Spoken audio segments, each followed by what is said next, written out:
कैलाश पर रहने वाले भूत भावन महादेव के आज हम आपको ज्यादा तो नहीं 12 श्रृंगार पर चर्चा करेंगे महाराज। ज्योतिर्लिंग कितने हैं? कितने हैं? राशियां कितनी होती हैं? अगर अधिक मास लौड़ का महीना वर्ष में ना लगे तो फिर कितने महीने होते हैं? बोलो ना। 12।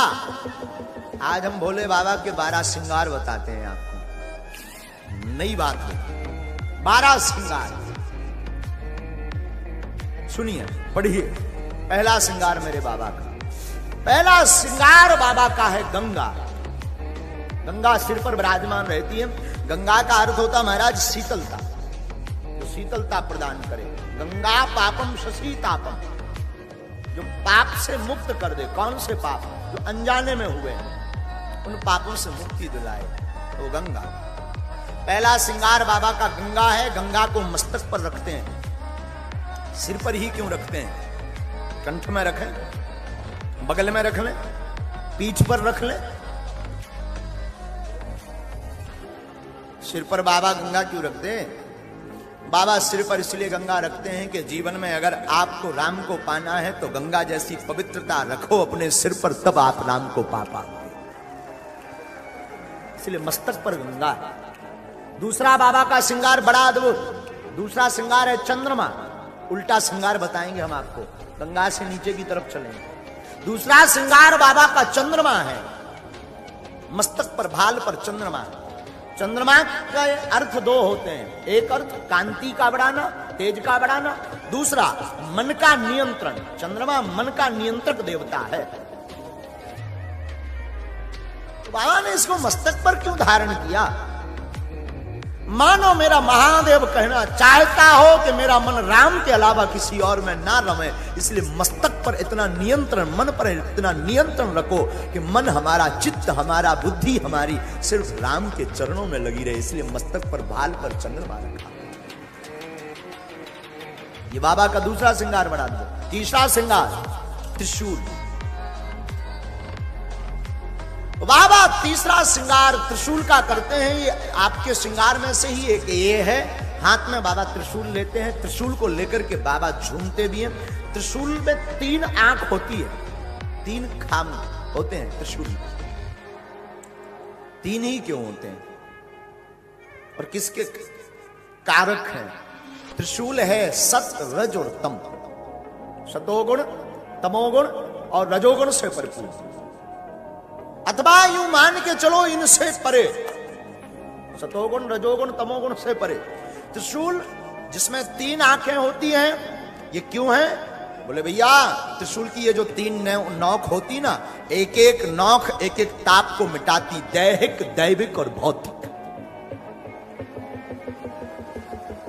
त्रिशूल इसमें 3 शिखा, इसमें 3 सूत्र होते हैं। 3 सूत्र कौन कौन से हैं? अगर कोई कहे कि वैज्ञानिक पद्धति में बताओ, ज्ञान की चर्चा तो बहुत हमने सुन ली, तो सुनो साधु। प्रोटॉन, न्यूट्रॉन और इलेक्ट्रॉन, ये तीनों का संवाहक है हमारा त्रिशूल। अगर आप कहो कि नहीं नहीं नहीं, इसमें भी हमें आनंद नहीं आया, कुछ और बताओ, तो साधु यह त्रिशूल उदय, संरक्षण और लय, तीनों का कारक है हमारा त्रिशूल। इसलिए मेरा बाबा त्रिशूल लेकर चलता है। ये तीसरा श्रृंगार। चौथा श्रृंगार सुनिए मेरे महादेव का साहब। बाबा चौथा श्रृंगार त्रिपुंड का करते हैं, वो भी भाल पर। भाल पर त्रिपुंड के श्रृंगार का अर्थ क्या है? तीनों जो त्रिपुंड की रेखाएं, त्रिपुंड में 3 रेखाएं होती हैं। और हमारी कुमति कहती है, हम तो नालायक मूर्ख आदमी हैं, हमारी कुमति कहती है एक भूत बताती है, एक भविष्य बताती है, एक वर्तमान बताती है। इसलिए बाबा त्रिपुंड धारण करते हैं। इसलिए बाबा के भाल पर त्रिपुंड होता है। चौथा के बाद 5वां श्रृंगार सुनिए मेरे महादेव का। गिनते जाना, कितने हो गए? 5वां सुनिए। 5वां बाबा का जो श्रृंगार है स्वरूप में, वो है त्रिनेत्र। वैसे 3 नेत्र सबके होते हैं, अंतर इतना है कि शिव का खुला है, अपना बंद है।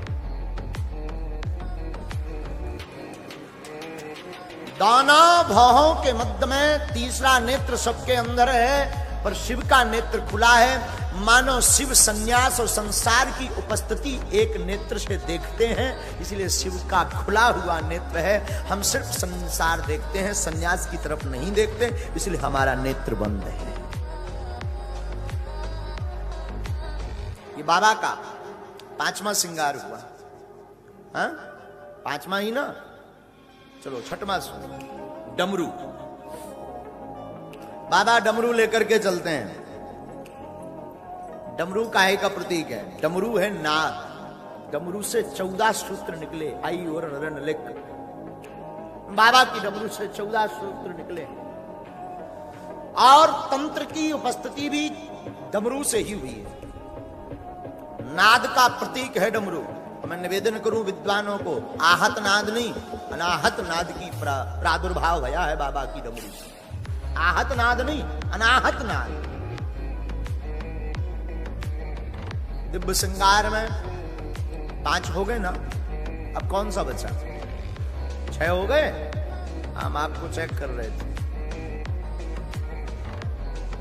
इंदौर वाले बहुत चतुर हैं, एक एक्स्ट्रा के चक्कर में हमेशा रहते हैं। चाहते भी एक के साथ एक फ्री। 7वां सुनो। बाबा के श्रृंगार में अगर वाहन की चर्चा करें तो बाबा का वाहन है वृषभ। वृषभ यानी नंदी, बैल। वृषभ स्वरूप है धर्म का। नंदी को धर्म कहा गया, और नंदी के धर्म के 4 रूप हैं, अर्थ, धर्म, काम, मोक्ष। और हमने एक जगह महाराज जी पढ़ा है, नंदी ने 4 शास्त्रों की रचना की है, अर्थशास्त्र, धर्मशास्त्र, काम शास्त्र और मोक्ष शास्त्र। हाँ, इन 4 रूपों की रचना नंदी ने की है। तो धर्म का रूप है। मैं निवेदन करूं आप सबको, मेरे भोले बाबा बैठते भी हैं तो धर्म पर बैठते हैं, वरना वाहन भी स्वीकार नहीं करते। नंदी क्यों स्वीकार किया बाबा ने? नंदी ही क्यों पकड़ा? साधु मेरा विश्वनाथ अगर बैठता भी है तो धर्म पर बैठता है। मानो मेरा बाबा कहना चाहता हो, जहां धर्म नहीं है वहां मेरा आसन नहीं है, जहां धर्म है वहां ये शंकर बैठा।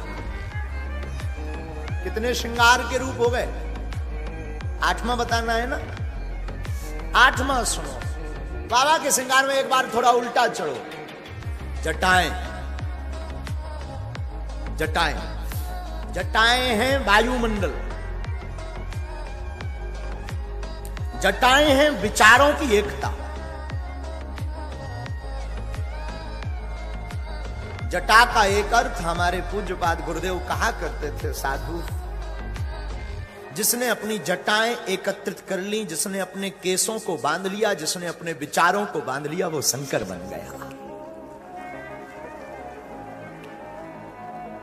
विचारों को बांधना आज के संसार में बहुत मुश्किल है। आप अपने जीवन काल में बहुत कुछ बांध सकते हैं, जल का बांध बांध सकते हैं, एक घड़ी कोई बहुत घृणा होने पर काम का बांध बांध सकते हैं, पर विचारों को बांधना बहुत मुश्किल है। लेकिन अगर विचारों को बांधने की आपके मन में जिज्ञासा जगे तो शिव का चरित्र पढ़ना, शंकर की उपासना करना। शंकर जीते भी हैं तो जटाओं को बांध कर जीते हैं। क्यों? क्योंकि जटाएं